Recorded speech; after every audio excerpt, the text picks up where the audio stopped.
The best सौर्य cement, Riddhi Siddhi cement, गुणस्तरको नयाँ स्तर। 4000 यातायात व्यवसाय तथा 10,000 गाडीहरू जस्तै तपाईँ पनि ढुक्क हुनुहोस्।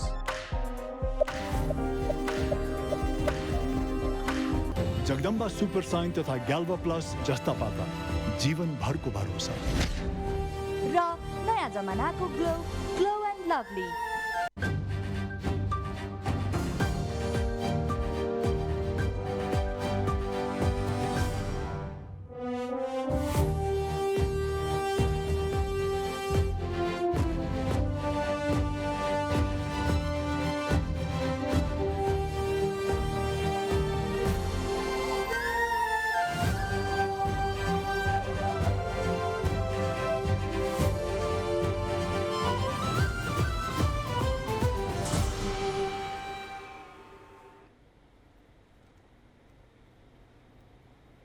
नमस्कार, इमेज न्यूजमा स्वागत छ। सुरुमा हेडलाइन्स।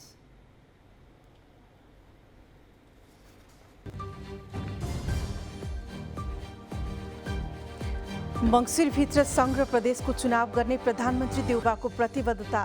चुनावी रणनीतिका विषयमा मधेसी दलका नेतासँग छलफल, प्रचण्ड र गृहमन्त्री खाँडबीच भेट। छुवाछुत विरुद्ध शान्तिपूर्ण आन्दोलनमा लागेका दलित समुदायलाई नथाक्न प्रधानमन्त्री देउबाको आग्रह। छुवाछुतकै आधारमा दलित समुदायका व्यक्तिको ज्यान जानु दुःखद भएको भनाई।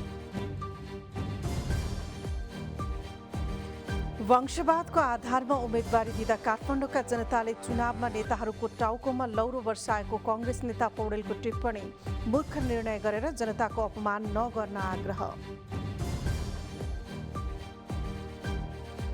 निजगढ अन्तर्राष्ट्रिय विमानस्थल बनाउन सरकार प्रतिबद्ध रहेको अर्थमन्त्री शर्माको भनाई। बजेटमा वीरगञ्ज चिनी मिल सञ्चालनको विषय मजाकमा नराखिएको प्रश्न।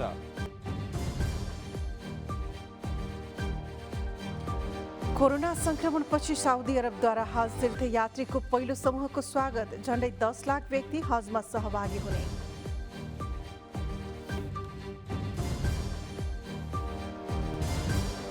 र आइसिसी अन्डर 19 महिला T20 विश्वकप छनौटमा नेपालको लज्जास्पद प्रदर्शन। नेपाल 8 रनमा अल आउट, युएई 7 बलमै विजयी।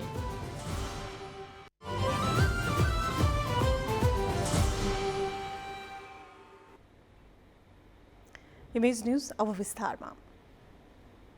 स्थानीय तह निर्वाचनको परिणाम सकिएसँगै मुलुकको राजनीति सङ्घ र प्रदेश केन्द्रित हुन थालेको छ।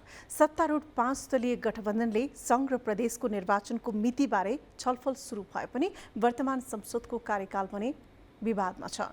वर्तमान संसदको कार्यकालबारे गठबन्धनमा विवाद भइरहँदा प्रधानमन्त्री शेरबहादुर देउबाले कार्तिक मङ्सिरभित्रै सङ्घ र प्रदेशको निर्वाचन हुने अभिव्यक्ति दिनुभएको छ। यो रिपोर्ट।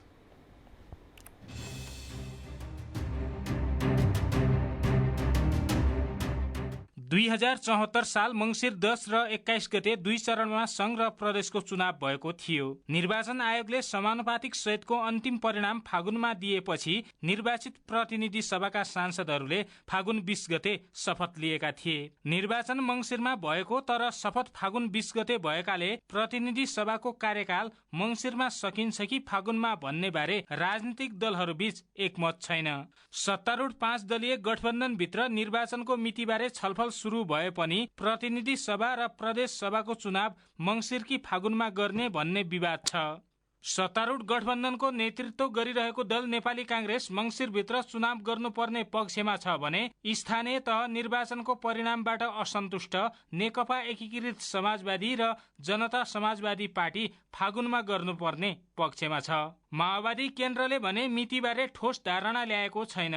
सत्तारूढ गठबन्धनभित्र चुनावको मितिबारे विवाद चलिरहेको बेला प्रधानमन्त्री शेरबहादुर देउवाले भने कार्तिक वा मङ्सिरभित्र चुनाव हुने अभिव्यक्ति दिनुभएको छ। स्थानीय तह चुनावको परिणामले गठबन्धनका केही दलबीच सम्बन्ध चिसो भएको र यस्तो अवस्थामा चुनावमा जाँदा नतिजा प्रतिकूल आउने भन्दै गठबन्धनका केही नेताहरूले फागुनमा चुनाव गर्नुपर्ने धारणा राखिरहेका छन्। तर कतिपय नेताहरूले चुनाव भएको मिति भन्दा पनि संसदले काम सुरु गरेको मितिबाट अहिलेको प्रतिनिधि सभाको कार्यकाल गणना हुने तर्क गरिरहेका छन्। प्रमुख प्रतिपक्ष दल नेकपा एमाले भने मङ्सिरभित्र सङ्घ र प्रदेशको निर्वाचन गर्नुपर्ने पक्षमा छ। मौद्रिक तरल भन्न चाहन्छु यो सरकार चुनावी सरकार हो। हामी मङ्सिरभित्र चुनाव सम्पन्न गरिसक्न संवैधानिक रूपमा हाम्रो चाहिँ अभिभावना छ। संसदको कार्यकालबारे राजनीतिक दलहरूमा विवाद भइरहँदा निर्वाचन आयोगले भने प्रतिनिधि सभा र प्रदेश सभा चुनावको पहिलो मत परिणाम आएर निर्वाचित सदस्यले मङ्सिर 22 गते प्रमाणपत्र बुझेकाले त्यसैलाई आधार मानेर 5 वर्ष गणना हुने तर्क गरेको छ। आगामी मङ्सिर 15 गते अगाडि संघ र प्रदेशको निर्वाचन गर्न सरकारलाई सिफारिस गर्ने आयोगको तयारी छ। इमेज न्यूजका लागि अक्कल कुँवर, काठमाडौँ। प्रधानमन्त्री एवं नेपाली कांग्रेसका सभापति शेरबहादुर देउवा र लोकतान्त्रिक समाजवादी पार्टीका अध्यक्ष महन्त ठाकुर बीच भेटवार्ता भएको छ। अपराह्न पार्टीको केन्द्रीय कार्यकारिणी समितिको बैठक सम्पन्न भए लगत्तै अध्यक्ष ठाकुर प्रधानमन्त्री देउवा भेट्न बालुवाटार पुग्नु भएको थियो। दुई नेताबीच संघ र प्रदेशको आगामी निर्वाचनमा कसरी जाने भन्ने बारेमा छलफल केन्द्रित रहेको लोकतान्त्रिक समाजवादी पार्टीका केन्द्रीय कार्यकारिणी सदस्य केशव झाले जानकारी दिनुभयो। प्रधानमन्त्री देउवाले अध्यक्ष ठाकुरलाई बैठकका लागि बोलाएको भन्दै उहाँले संघ र प्रदेशको आगामी निर्वाचनमा हुने गठबन्धनबारे छलफल केन्द्रित भएको जानकारी दिनुभयो। र आगामी अब अर्को चुनाव पनि आउँदैछ प्रतिनिधि सभा र प्रदेश सभाको, त्यस विषयमा पनि गठबन्धनको विषयमा कोसँग गठबन्धन गर्दा ठिक होला भन्ने विषयमा पनि आजको बैठक थियो। प्रधानमन्त्रीज्यूले आज मिटिङ बोलाउनु भएको छ अध्यक्षज्यूलाई, त त्यहाँ पनि कुराकानी होला। तर मुख्य रूपमा बैठकको उद्देश्य चाहिँ स्थानीय निर्वाचनको परिणाम र त्यस परिणामपछि पार्टीले अपनाउनु पर्ने आगामी रणनीतिको विषय नै आजको महत्त्वपूर्ण विषय हो। यसैबीच लोकतान्त्रिक समाजवादी पार्टीको केन्द्रीय कार्यकारिणी समितिको बैठक भोलि बिहान 11 बजे पनि बोलाइएको छ। बिजुली बजार स्थित पार्टीको केन्द्रीय कार्यालयमा बस्ने बैठकमा स्थानीय तहको निर्वाचनको समीक्षा गरी आगामी संघ र प्रदेशको निर्वाचनको आन्तरिक तयारीका बारेमा विस्तृत छलफल हुने झाले जानकारी दिनुभयो। प्रधानमन्त्री शेरबहादुर देउवाले सबै प्रकारका विभेदको अन्त्य गर्दै समृद्ध राष्ट्र निर्माणमा जुट्न सबैलाई आह्वान गर्नुभएको छ। 17औं जातीय भेदभाव तथा छुवाछुत उन्मूलन राष्ट्रिय दिवस 2079 को अवसरमा अन्तर्पार्टी दलित महिला सञ्जाल र दलित महिला केन्द्र लगायतका सङ्घ संस्थाद्वारा प्रधानमन्त्री निवास बालुवाटारमा आयोजित कार्यक्रममा प्रधानमन्त्री देउवाले सामाजिक न्यायमा आधारित सभ्य समाज निर्माणको निम्ति दलित समुदायले भोग्दै आएको जातीय भेदभाव तथा छुवाछुत अन्त्यको व्यावहारिक रूपमै कार्यान्वयन हुनुपर्नेमा जोड दिनुभयो। उहाँले जातीय भेदभाव तथा छुवाछुत घृणित, सामाजिक रूपमा अनैतिक, अमानवीय, कानुनी रूपमा गम्भीर अपराधपूर्ण कार्य हो भन्दै यसको अन्त्यसँगै सभ्य समाज निर्माण गर्नु सबैको दायित्व रहेको बताउनुभयो। प्रधानमन्त्री देउवाले छुवाछुत विरुद्ध शान्तिपूर्ण आन्दोलनमा लागेका दलित समुदायलाई नथाक्न आग्रह गर्नुभयो। जातीय भेदभाव र छुवाछुतकै आधारमा दलित समुदायका व्यक्तिको ज्यान जानेसम्मका घटना हुनु दुःखद भएको बताउँदै उहाँले त्यस्तो परिस्थितिको अन्त्य गर्न सरकार प्रतिबद्ध रहेको बताउनुभयो। आजै दलित आन्दोलनका अगुवा भगत सर्वजित विश्वकर्माको जीवनीमा आधारित सर्वजित नामक चलचित्रको शुभ मुहुर्त समेत गरिएको छ। सोही अवसरमा संस्कृति पर्यटन तथा नागरिक उड्डयन मन्त्री प्रेम बहादुर आलेले सर्वजित नामक चलचित्र निर्माणका निम्ति आफ्नो 5 महिनाको पारिश्रमिक आर्थिक सहयोग गर्ने प्रतिबद्धता व्यक्त गर्नुभयो। कार्यक्रममा दलित महिला केन्द्रले यस वर्षको इभा कौशल सामाजिक न्याय पुरस्कार संविधान सभाका सदस्य शम्भु हजारा पासवानलाई प्रदान गरेको छ। पुरस्कारको राशि रु 1 लाख रुपियाँ रहेको छ।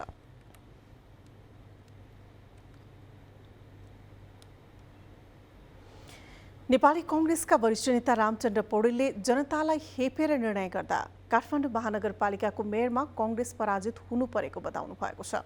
नेता पौडेलले कांग्रेस र नेकपा एमाले जनताको चाहना विपरीत उम्मेद्वार खडा गरी हेपेकाले उनीहरूका उम्मेद्वार पराजित भएको जिकिर गर्नुभयो।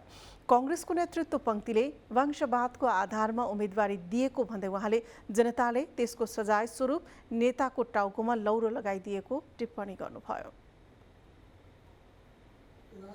पार्टीका नेताहरूले टेकन फर ग्रान्टेड लिनु हुँदैन। अर्थात् सोझो ठाडो नेपाली भाषामा म भन्न चाहन्छु, जनतालाई हेपेर निर्णय गर्नु हुँदैन। जनतालाई हेपेर निर्णय गरे कांग्रेसका नेताले पनि, माओवादी एमालेका नेताले पनि। एमालेका नेताले जुन निर्णय गरे त्यो पनि जनतालाई हेपेकै निर्णय थियो, किनभने ती जुन उम्मेदवारलाई चाहिँ उहाँले अगाडि सार्नुभयो उपयुक्त थिएनन् होइन, उनी आउटडेटेड भइसकेका थिए। अहिले काङ्ग्रेसले जो गर्यो त्यो पनि उपयुक्त थिएन, तीभन्दा उपयुक्त धेरै मान्छेहरू थिए। वरिष्ठ नेता पौडेलले आगामी दिनमा पनि त्यस्तै गल्ती गरिरहने हो भने नेपालको राजनीति यसै हुन्छ भन्न नसकिने बताउनुभयो। यस्ता घटनाबाट पाठ सिकेर दलहरूले जनताले रुचाउने उम्मेदवार उठाउनु पर्ने भन्दै मूर्ख निर्णय गरेर जनताको अपमान गर्न नहुने भनाई राख्नुभयो।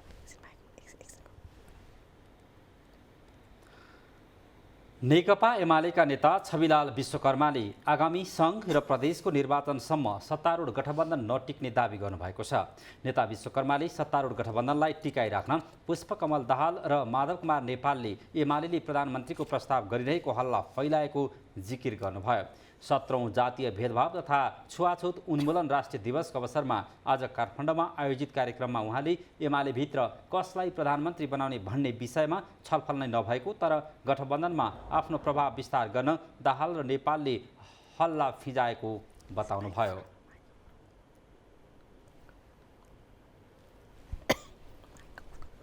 हामीले हाम्रा कमी कमजोरी के भयो त्यसको गम्भीरताका साथ निर्ममताका साथ हामीले समीक्षा गर्छौँ। बाहिर चर्चा परिचर्चा खुब भएको छ कि अब फेरि चाहिँ नेकपा एमाले प्रधानमन्त्रीको अफर कसलाई गर्यो अरे, त्यताबाट फेरि सकारात्मक भयो कि नकारात्मक भयो अरे, त्यसपछि गठबन्धनका कुरा के भयो, तमाम कुराहरू छन् नि बजारमा। पार्टीमा कुनै औपचारिक रूपमा विषय प्रवेश भएकै छैन। मान्छेहरूलाई के लागेको छ त्यही हिसाबले बोलिरहेकै छन्, त्यो हिसाबले प्रस्तुत भइरहेकै छ। नेता विश्वकर्माले पार्टीभित्र असन्तुष्ट नेता कार्यकर्ताको मागलाई सम्बोधन गरेर आफूहरू सङ्घ र प्रदेश निर्वाचनको तयारीमा लाग्ने बताउनुभयो। गृहमन्त्री बालकृष्ण खाँडले सत्ता साझेदार दल नेकपा माओवादी केन्द्रका अध्यक्ष पुष्पकमल दाहालसँग भेटवार्ता गर्नुभएको छ।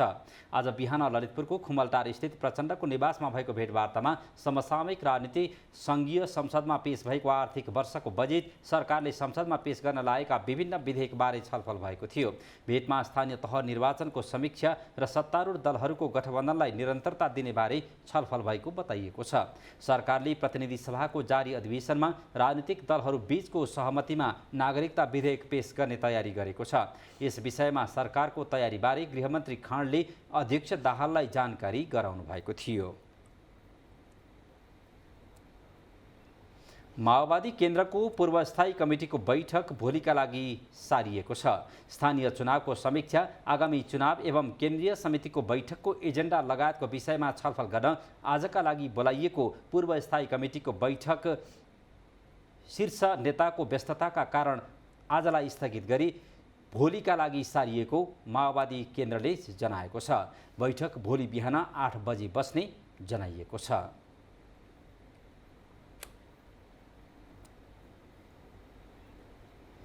काठमाडौँ महानगरका समस्या सुल्झाउन शीर्ष नेताहरूलाई भेट्दै आउनुभएका काठमाडौँ महानगरपालिकाका मेयर बालिनी शाहले आज नेकपा माओवादी केन्द्रका अध्यक्ष पुष्पकमल दाहाल प्रचण्डसँग भेटवार्ता गर्नुभएको छ।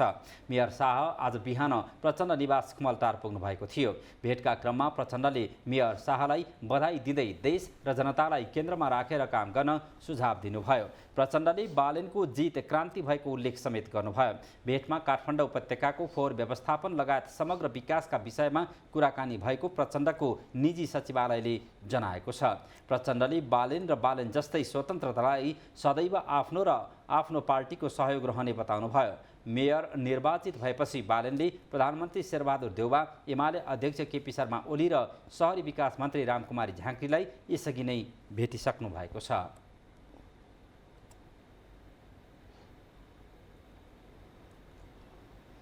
अर्थमन्त्री जनार्दन शर्माले निजगढ अन्तर्राष्ट्रिय विमानस्थल बनाउने प्रतिबद्धता व्यक्त गर्नुभएको छ।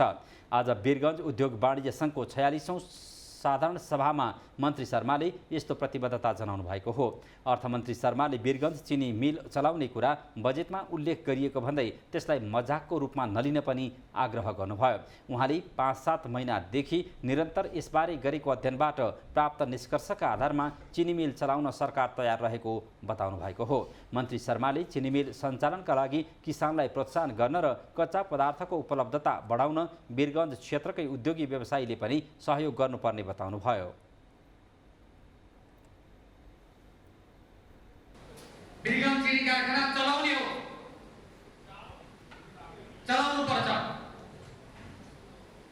यो चलाउन भनेर तयारी गरेको आज 5-7 महिना भइसकेको छ।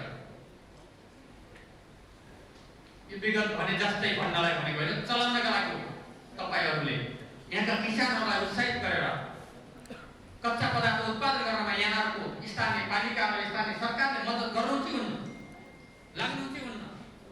कार्यक्रममा अर्थ सचिव मधु कुमार मरासिनीले वीरगञ्ज क्षेत्र उद्योग व्यापारको लाइफलाइन भएको बताउनु भएको थियो।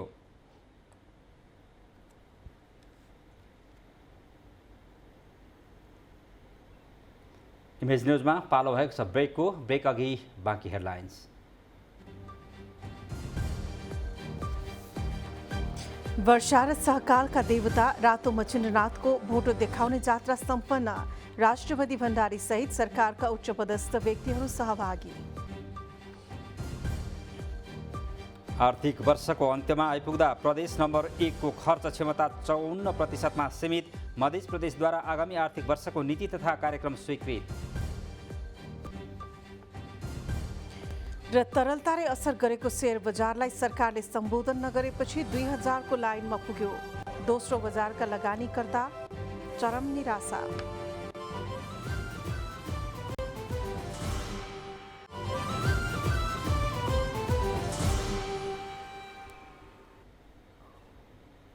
विज न्यूजमा पुनः स्वागत छ। वर्षा र सहकालका देवता रातो मच्छिन्द्रनाथको भोटो जात्रा आज देखाइएको छ।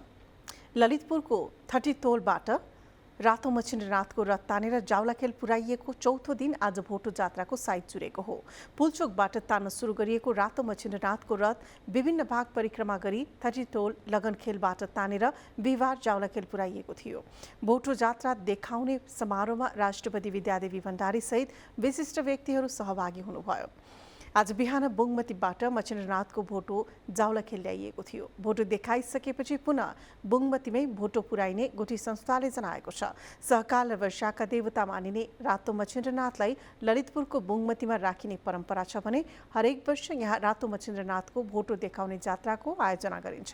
यसका लागि पाटनको जावलाखेलबाट रथ तानी बुङमती जावलाखेलमा ल्याइन्छ। भोटो जात्रा सकिएपछि यो वर्ष रातो मच्छिन्द्रनाथको रथ यात्रा सम्पन्न हुनेछ।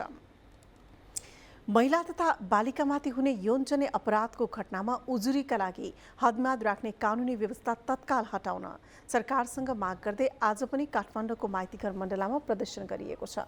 पीडाको कुनै हदम्याद हुँदैन भन्ने मूलनारासहित प्रदर्शन गरिएको हो।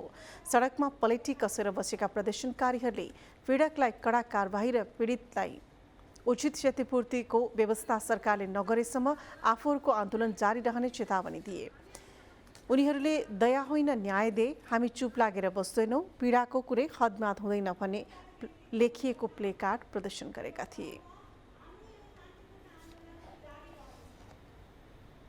आर्थिक वर्षको उत्तरार्धमा प्रदेश 1 सरकारले चालू आर्थिक वर्षमा 54% मात्र बजेट खर्च गरेको छ। 34.5 अर्बको बजेटमा प्रदेश सरकारले 18 अर्ब खर्च गरेको छ। कृषि, स्वास्थ्य र पूर्वाधारमा प्रदेश सरकारले गरेको खर्चको आँकडा हेर्दा बजेट कार्यान्वयनको अवस्था दयनीय देखिएको छ। आगामी 7 असार 1 गते साथै प्रदेश सरकारले नयाँ आर्थिक वर्षका लागि बजेट प्रस्तुत गर्नुपर्ने संवैधानिक व्यवस्था रहेको छ। त्यसअघि अहिले प्रदेश सरकारले नीति कार्यक्रमहरू प्रस्तुत गरिरहेका छन्। आर्थिक वर्ष 2078-79 का लागि प्रदेश सरकारले 34 अर्ब 54 करोड 13 लाख 28 हजार रुपियाँको बजेट विनियोजन गरेको थियो।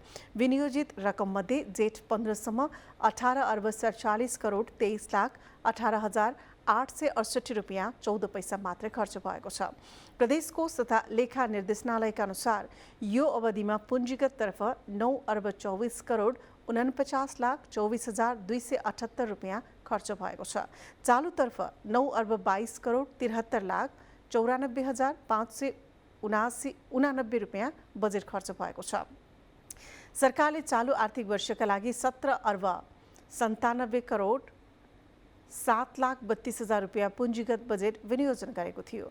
चालुतर्फ भने ₹16,54,96,96,000 बजेट खर्च भएको छ।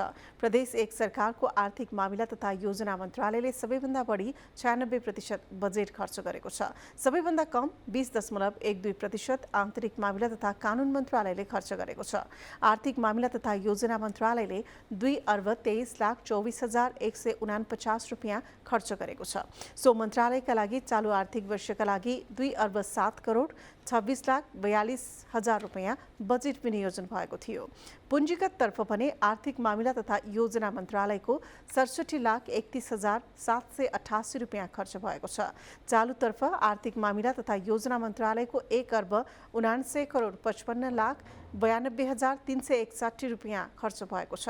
सो मन्त्रालयको पुँजीगत बजेट ₹1,46,80,000 र चालुतर्फ ₹2,05,79,62,000 बजेट विनियोजन भएको थियो। आन्तरिक मामिला मन्त्रालयले ₹11,58,38,356 मात्र खर्च गरेको छ। आन्तरिक मामिला तथा कानुन मन्त्रालयका लागि ₹57,56,36,000 बजेट विनियोजन भएको छ। आन्तरिक मामिला मन्त्रालयले पुँजीगत बजेट मध्ये ₹4,27,31,000 बजेट खर्च गरेको छ। सो मन्त्रालयको पुँजीगत बजेट ₹33,68,00,000 छ। चालुतर्फ आन्तरिक मामिला मन्त्रालयले ₹7,31,06,889 खर्च गरेको छ। सो मन्त्रालयको चालु बजेट ₹23,88,36,000 रहेको छ। समयमै खर्च गर्ने र सबै मन्त्रालयको नियमन गर्ने मुख्यमन्त्री तथा मन्त्री परिषदको कार्यालयले भने 22.99% मात्रै खर्च गर्न सकेको छ। मुख्यमन्त्री तथा मन्त्री परिषदको कार्यालयका लागि यस वर्ष ₹95,70,62,000 बजेट विनियोजन भएको थियो, जसमध्ये ₹23,53,69,320.94 मात्रै बजेट खर्च भएको छ। मधेस सरकारले आगामी आर्थिक वर्षको नीति तथा कार्यक्रम स्वीकृत गरेको छ। आज मुख्यमन्त्री निवास मधेस भवनमा बसेको मन्त्री परिषदको बैठकले आगामी आर्थिक वर्षको नीति तथा कार्यक्रम स्वीकृत गरेको हो। स्वीकृत नीति तथा कार्यक्रम प्रदेश प्रमुखले बजेट 22 गते प्रदेश सभामा प्रस्तुत गर्ने कार्यक्रम रहेको छ। नीति तथा कार्यक्रम प्रस्तुत हुने दिन आफ्नो वेशभूषामा सहभागी हुन प्रदेश सांसदहरूलाई आग्रह गरिएको छ। यसअघि बिहिबार बसेको प्रदेश सभा बैठकमा सभामुख सरोज कुमार यादवले आगामी आर्थिक वर्षको नीति तथा कार्यक्रम प्रदेश प्रमुख हरिशंकर मिश्रले प्रस्तुत गर्ने विषयमा जानकारी गराउनु भएको थियो।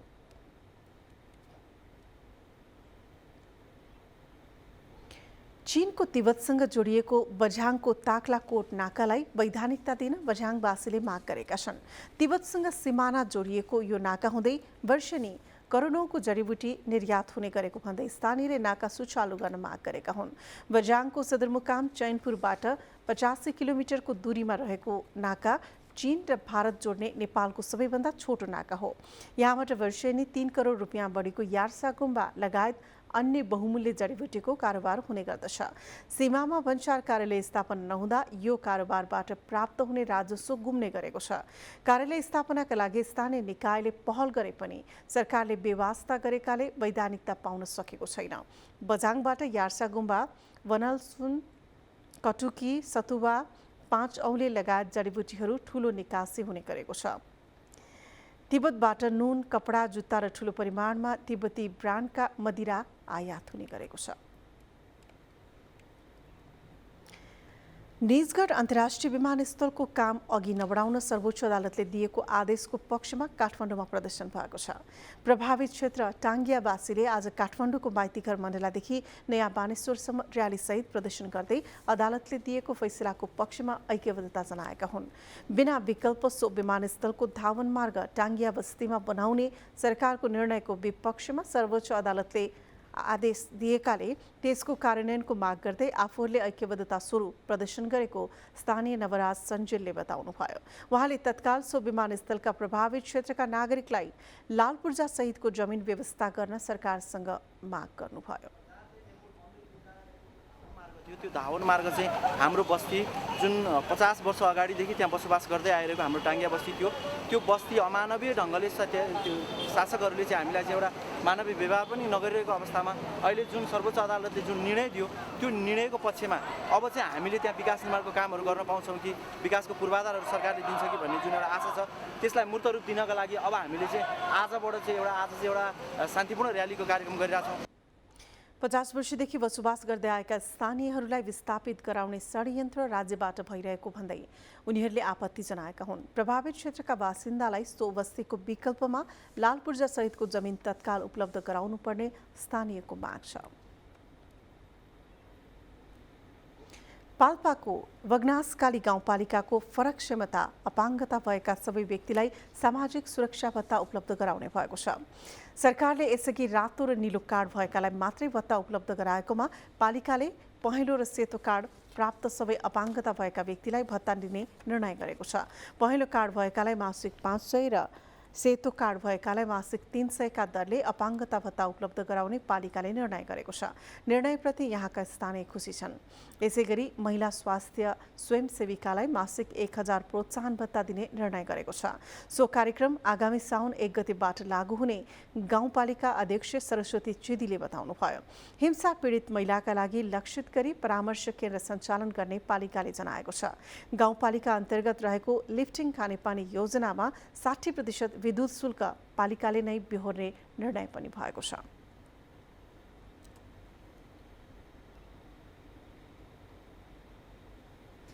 पूर्वी चितवनको बकुलहर रत्ननगर अस्पतालले आइतबार पनि नियमित बहिरङ्ग सेवा सञ्चालन गर्ने भएको छ।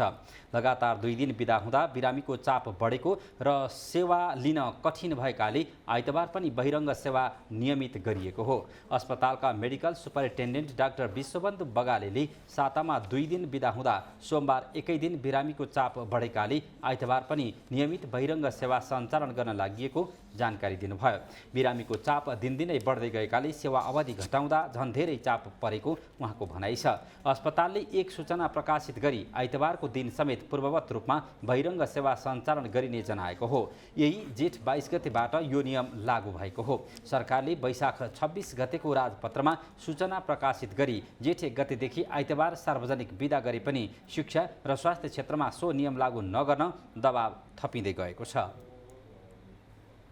रसुवास्थित लाङटाङ राष्ट्रिय निकुञ्ज क्षेत्रमा पर्यटकको चहल पहल बढेको छ।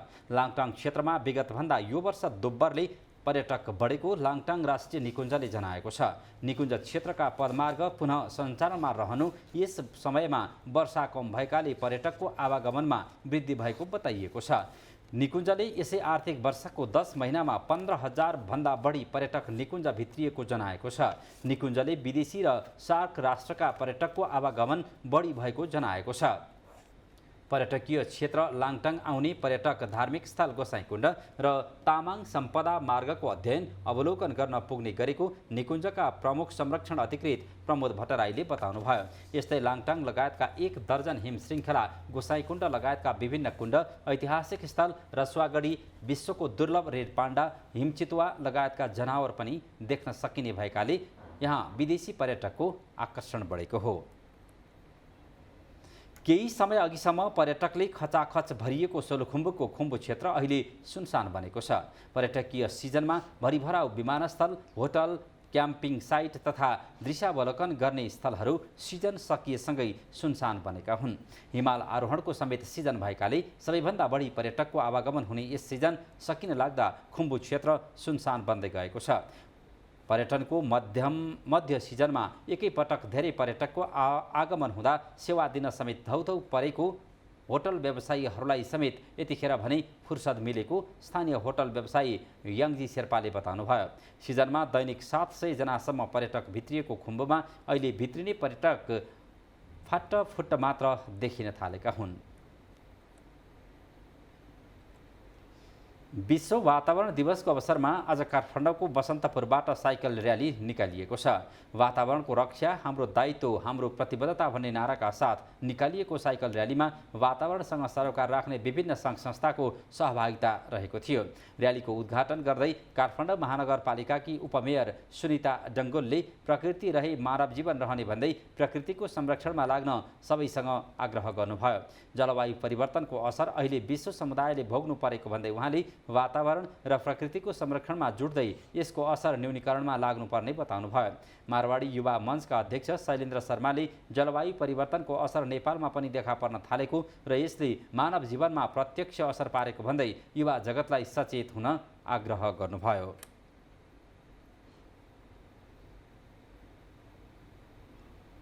एसईई परीक्षा दिएर बसेका ज्यापु समुदायका युवा र तिनका अभिभावकहरूलाई शैक्षिक र अभिभावकत्व परामर्श दिइएको छ। शुक्रबार ज्यापु महागुठी नेपा काठमाडौँ महानगर समितिले काठमाडौँमा विद्यार्थीको साथमा अभिभावकलाई शैक्षिक तथा कुशल अभिभावकत्वबारे परामर्श दिएको हो। एसईई पछि विद्यार्थीलाई मार्गनिर्देशन र सरसल्लाह महत्त्व धेरै हुने भएकोले अभिभावकलाई समेत परामर्श कार्यक्रम गरेको कार्यक्रम संयोजक दिनेश महर्जनले बताउनुभयो। कार्यक्रममा शैक्षिक परामर्शदाताद्वय इन्द्र गुरुङ र राजेश्वरी श्रेष्ठ गुरुङले विद्यार्थी र अभिभावकहरूले निर्वाह गर्नुपर्ने भूमिकाका विषयमा जानकारी गराउनु भएको थियो। काठमाडौँको मैपीमा रहेको स्मार्ट एरोबिकले बृहत रक्तदान कार्यक्रमको आयोजना गरेको छ। रक्तदान कार्यक्रममा 100 पिन्ट रगत सङ्कलन भएको आयोजकले जनाएका छन्। रगतको अभावमा कसैको पनि ज्यान नजाओस् भनेर आफूहरूले हरेक वर्ष रक्तदान कार्यक्रम आयोजना गर्दै आएको आयोजक संस्थाले जनाएको छ। मुलुकका विभिन्न भागमा आयोजना हुने यस्ता कार्यक्रमबाट बिरामीहरूका लागि रगतको आपूर्ति हुँदै आएको छ।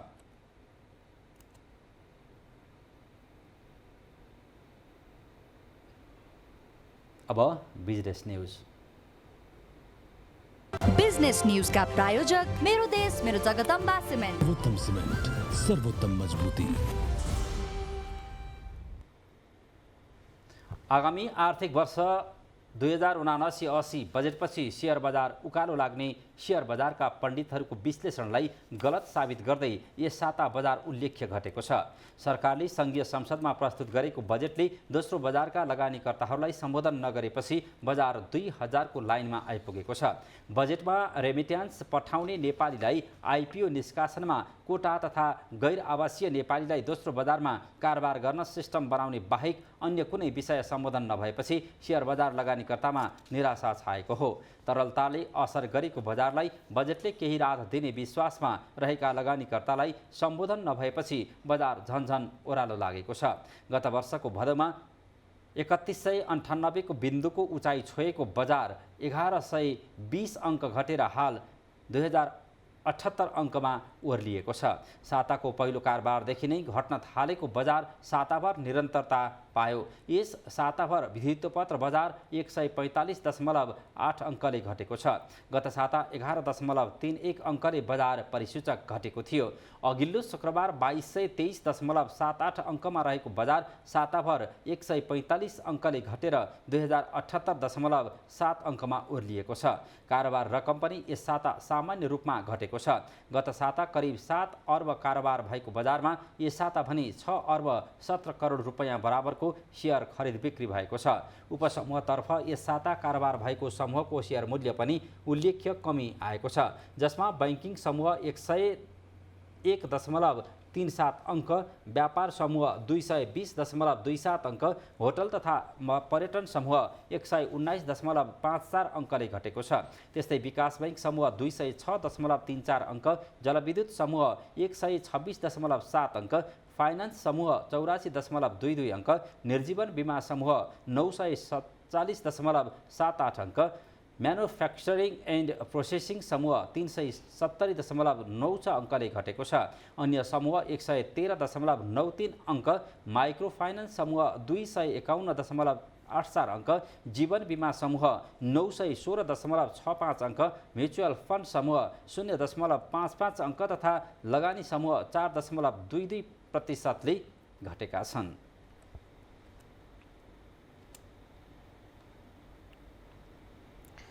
होटल एसोसिएसन नेपाल हानका उपाध्यक्ष विनायक शाहले जलवायु परिवर्तनको असर कम गर्न होटलमा प्लास्टिक जन्य वस्तुको प्रयोग रोकेको बताउनु भएको छ। हानले यही जेठ 18 गतेबाट होटलमा प्लास्टिक जन्य वस्तुको प्रयोग बन्द गर्ने अभियान थालेको छ। जलवायु परिवर्तनको मुख्य कारक प्लास्टिक भएको भन्दै उहाँले प्रदूषण घटाएर यसको असर कम गर्ने लक्ष्यका साथ अभियान थालेको बताउनुभयो। उपाध्यक्ष शाहले सन् 2024सम्म होटलमा आउने पाहुनालाई प्लास्टिक जन्य वस्तु बगैर सेवा दिने काम सफल गर्ने लक्ष्य रहेको बताउनुभयो। होटलका रुमहरू हाम्रा होटलमा आउने गेस्टहरूलाई प्लास्टिक जन्य वस्तुहरू बेगर सेवा दिने भन्ने हाम्रो अभियानमा हामी सुरु गरेका छौँ। शाहले प्लास्टिक भन्दा प्राकृतिक चीजबाट बनेका वस्तु केही मात्रामा महँगो भए पनि यसले धेरै फाइदा गर्ने बताउनुभयो। उहाँले ग्राहकलाई न्यूनतम खर्चभित्रै होटलका कोठामा प्राकृतिक वस्तुको प्रयोगमा अभ्यस्त गराउने नीति आफूहरूले लिएको स्पष्ट पार्नुभयो।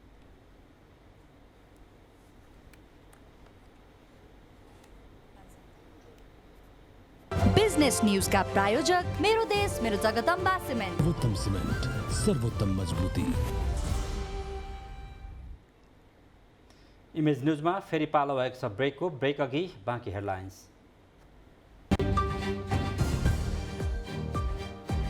रुसको नियन्त्रणमा रहेको केही भाग पुनः आफ्नो कब्जामा आएको युक्रेनको दाबी। हतियार बोकेको युक्रेनी विमान खसालेको रुसी भनाई।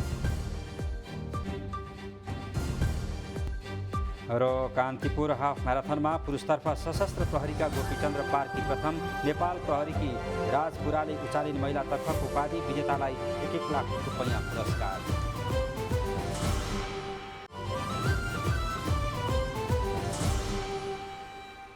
अब स्पोर्ट्स न्यूज।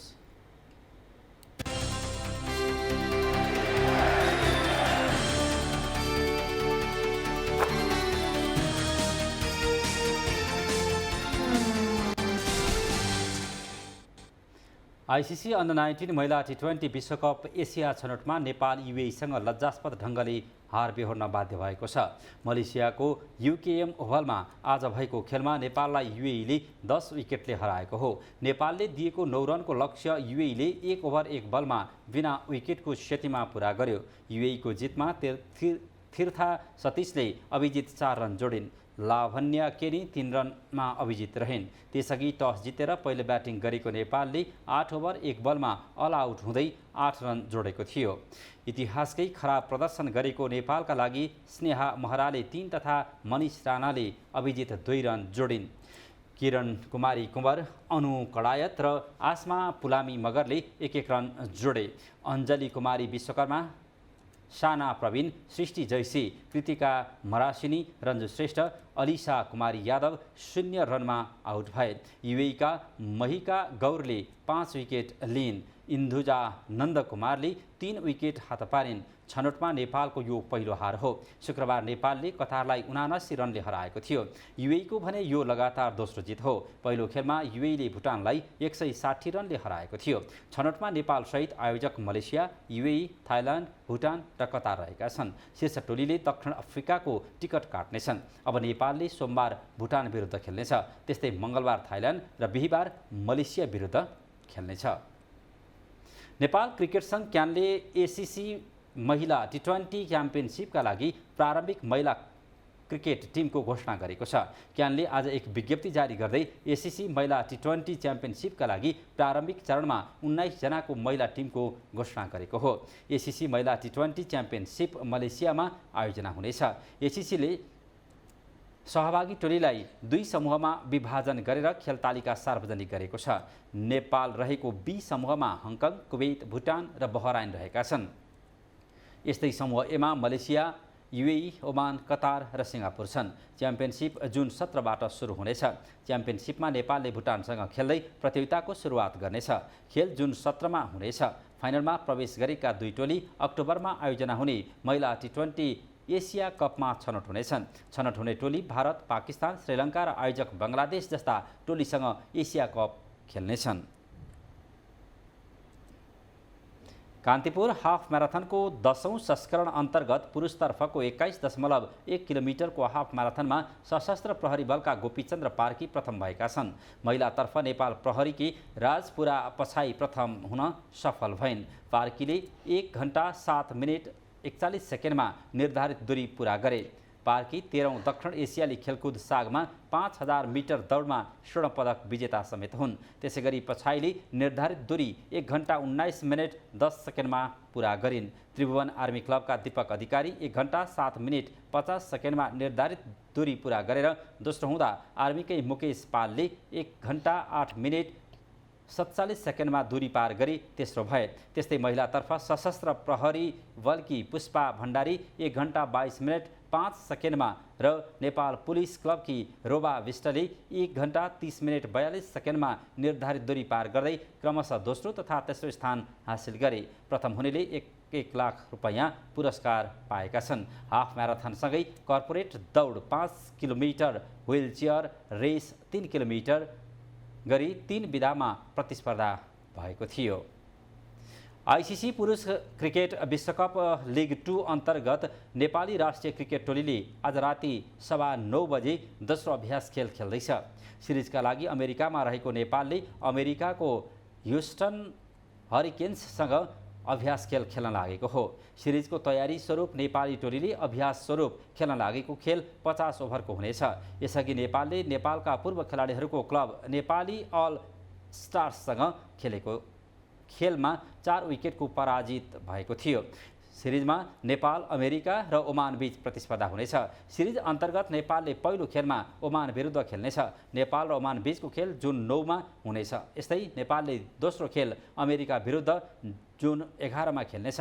नेपालले तेस्रो खेलमा फेरि ओमान विरुद्ध जुन 14 र अन्तिम खेलमा नेपालले अमेरिका विरुद्ध जुन 15 मा खेल्ने तालिका रहेको छ।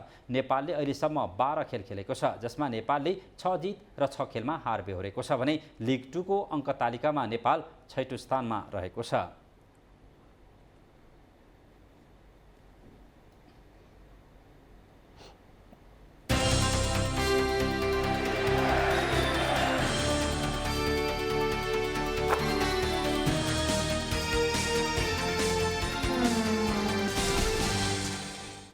अब वेदर अपडेट।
अब अन्त्यमा हेडलाइन्स एकपटक फेरि।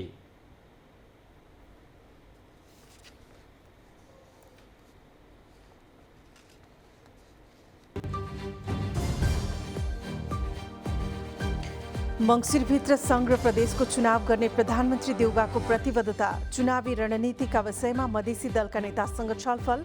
प्रचण्ड र गृहमन्त्री खाँडबीच भेट। छुवाछुत विरुद्ध शान्तिपूर्ण आन्दोलनमा लागेका दलित समुदायलाई नथाक्न प्रधानमन्त्री देउवाको आग्रह। छुवाछुतकै आधारमा दलित समुदायका व्यक्तिको ज्यान जानु दुःखद भएको भनाई। वंशवादको आधारमा उम्मेदवारी दिँदा काठमाडौँका जनताले चुनावमा नेताहरूको टाउकोमा लौरो वर्षाएको कङ्ग्रेस नेता पौडेलको टिप्पणी। मूर्ख निर्णय गरेर जनताको अपमान नगर्न आग्रह। निजगढ अन्तर्राष्ट्रिय विमानस्थल बनाउन सरकार प्रतिबद्ध रहेको अर्थमन्त्री शर्माको भनाई। बजेटमा वीरगञ्ज चिनी मिल सञ्चालनको विषय मजाकमा नराखिएको स्पष्ट। कोरोना संक्रमणपछि साउदी अरबद्वारा हज तीर्थयात्रीको पहिलो समूहको स्वागत। झण्डै 10 लाख व्यक्ति हजमा सहभागी हुने।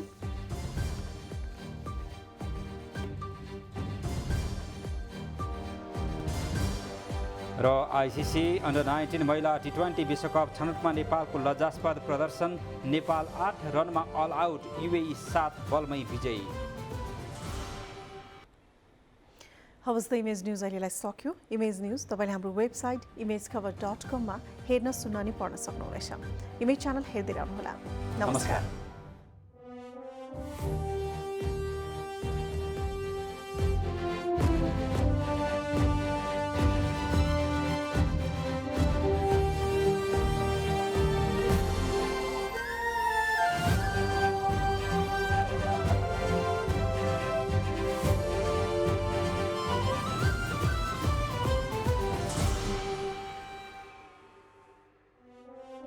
न्यूज का प्रायोजक dish home Fibernet presents mega 5 खुसीको अपग्रेड।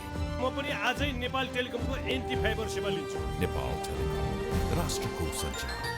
द बेस्ट सौर्य सिमेन्ट, रिद्धि सिद्धि सिमेन्ट, गुणस्तरको नयाँ स्तर। 4000 यातायात व्यवसाय तथा 10,000 गाडीहरू जस्तै तपाईँ पनि ढुक्क हुनुहोस्।